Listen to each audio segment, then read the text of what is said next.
Magandang araw po sa inyo. Ito ang guided at ang ating reading ngayon is for June para sa mga Leo. So, matatapos na rin yung ating kalahating taon.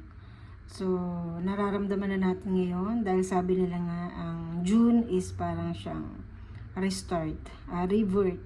So, healing para sa atin lahat. So, kung ano man siguro yung mga ginawa natin in the past few months, ito na yung parang masasabi nating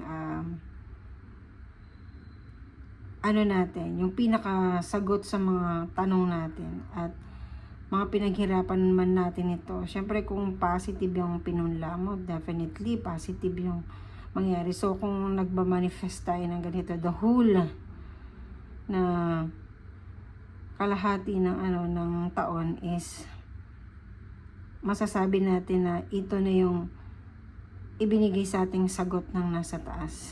Sabi ko the whole pero kalahati ng taon. I mean yung ibig kong sabihin yung the whole process ng kalahati ng taon. At kung ano man yung mga ginawa natin noon at mga tanong natin sa utak natin at pilit pa rin natin tinatanong hanggang ngayon. Is ngayong June is sasagutin tayo na ng pagkakataon at sabi nga nila parang bihira itong June na to para sa ating lahat. Kaya try nating embrace yung lahat ng mga positive ngayong June na ito. So 4 card spread tayo and then pipili tayo ng isang angel card or bubunot tayo ng isang angel card at thank you angel para sa Leo ngayong buwan ng June.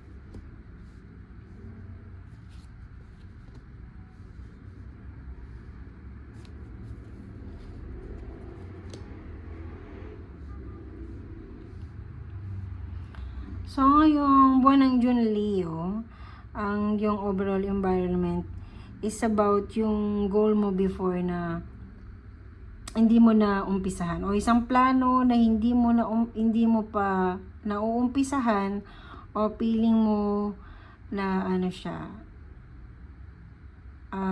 nawala na sa iyo, parang nakalimutan mo na.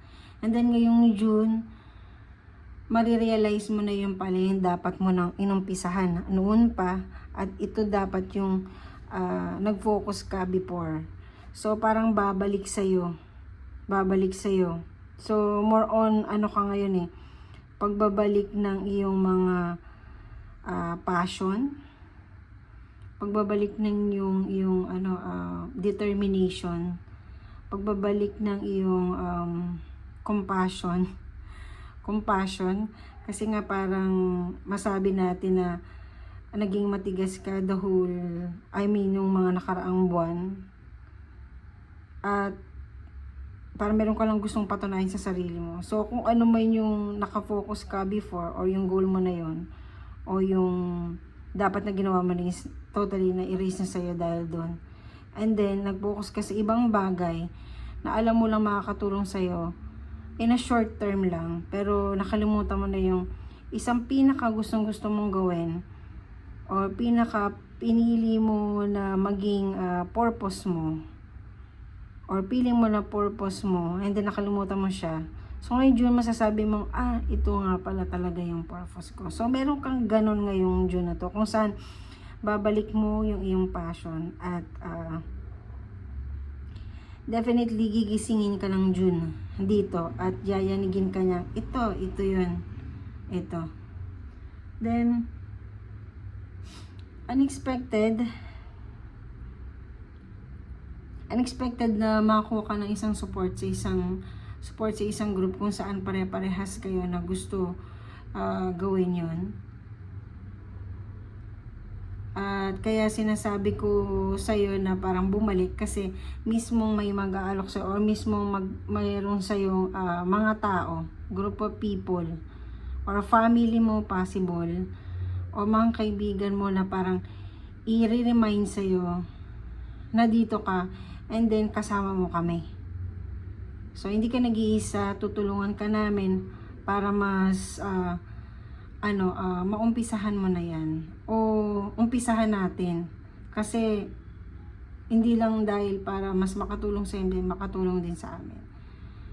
So ganon yung pinaka team mo ngayong June.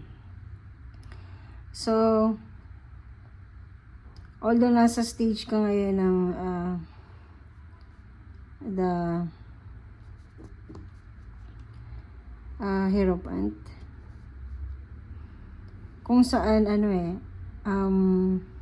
kung makikita mo yung picture, kulay white yung niya, and then medyo yung kanya nasa gitna dito is meron dito a person.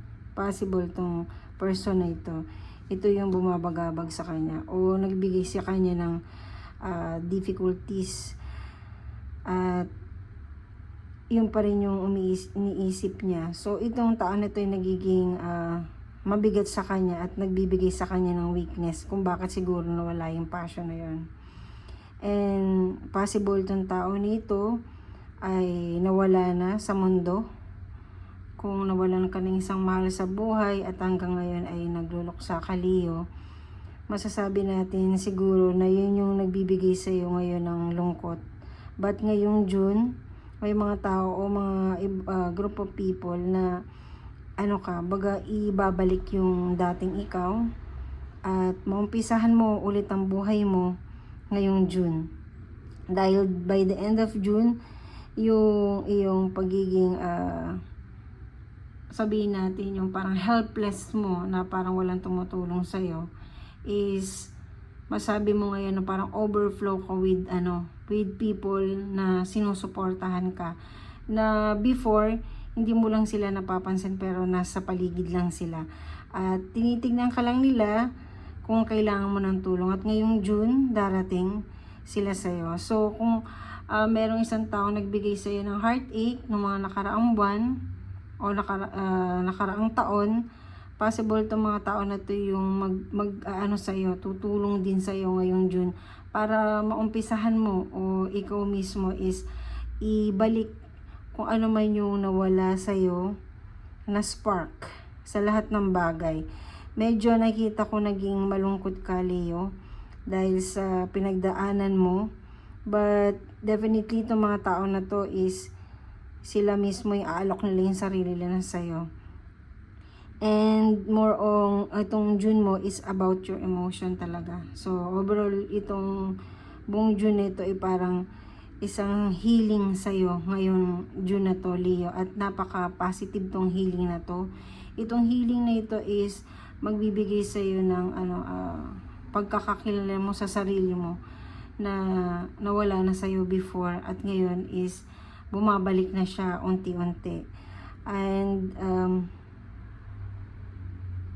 ano ba yung nagpalungkot sa'yo ng mga nakaraang buwan at hindi mo na siya dadalhin ngayong June? Nasasabi ko lang siya na nagbigay siya ng sakit sa'yo before, but ikaw mismo sa sarili mo is gusto mo na ng healing. At manggagaling lang yun dun sa mga tao na susuportahan ka ngayong June. At tao na mga tunay na nagmamahal sa'yo at binibigyan ka ng importansya. Whether yan sa pamilya mo, mga coworker mo, kaibigan mo, lalo na syempre yung family mo, yan syempre yung kapatid mo, asawa mo, mga anak mo, yan yung magbibigay sa'yo ng self-healing. Medyo malungkutin ka, Leo, but ngayong June, mag-heal ka at definitely mahanap mo or ikaw mismo may tutulong sa'yo para iangat ang iyong sarili ngayon, June, Leo. So, ano yung angel message mo, Leo, in June?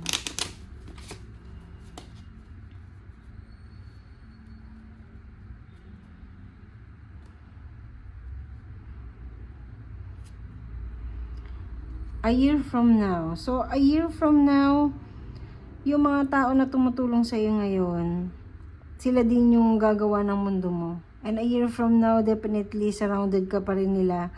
At magbibigay sa'yo ng ano yun, yung top of parang pili mo na sa taas ka ng mundo.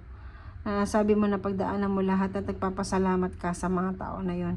So, kung hindi mo pa makikita ngayon, definitely a year from now, next year, makita mo na lahat ng mga effort na pagtrust mo sa ibang tao na yon at pag-embrace mo sa kanila ngayon dyan is makita mo on the next year or a year from now na sila yung gumawa ng kung ano ka in the near future. At napakaganda ng suportang ibibigay sa inyo yung mga anghel para a year from now ikaw is fully healed na totally sa mga trauma mo na nangyari sa'yo. So, bubunot tayo ng isang thank you card. So, kung sino yung sumusuporta sa yung anghel ngayon June. At kung anong gusto niya sabihin sa'yo. So, live your joy. Thank you, angel, for supporting me as I follow my joy. So, ngayon June, definitely, kung ano yung kasasaya mo, live your joy. So, kung ano yung ikasasaya mo, ngayong June na ito is mapagtatanggumpayan mo o makakamit mo yan. Kasi embrace mo yung mga opportunity na mga tao na ibibigay sa'yo. Dahil sila din ang makakatulong sa'yo. At yun yung magbibigay sa'yo ulit ng boost ng iyong passion. Sabi ko nga sa'yo kanina, kung nakikita mo yung pictures, diba? May mga butterfly siya. Kumbaga, from cocoon to butterfly, diba? So, ngayong June is magiging isang butterfly ka na matagal na panahon na nakatago ka lang at i-embrace mo na yung bagong buhay or bagong ikaw or rebirth sa iyo ngayong June. So, more on healing rebirth ka ngayong June, Leo. So, embrace mo lang. Lalo na yung mga taong gustong tumulong sa embrace mo lang. And pinadala sila sa iyo ng langit. Pinadala sa iyo sila ng Panginoon para tulungan ka, na tulungan ang sarili mo at ibalik yung dating ikaw. So, kung ano man yung mga suportang makukuha mo ngayon June, magbe-benefit yan a year from now. Sabi nga sa iyo ng angel mo. So, maraming salamat sa iyong pakikinig at panonood, Leo. Sana mas maging maganda pa ang iyong June bukod sa ating mga reading nito na mga hindi mo pa inaasahang pangyayari sa iyong buhay na napakaganda ngayong June. So, maraming salamat again sa iyong pakikinig at panonood. God bless sa iyo.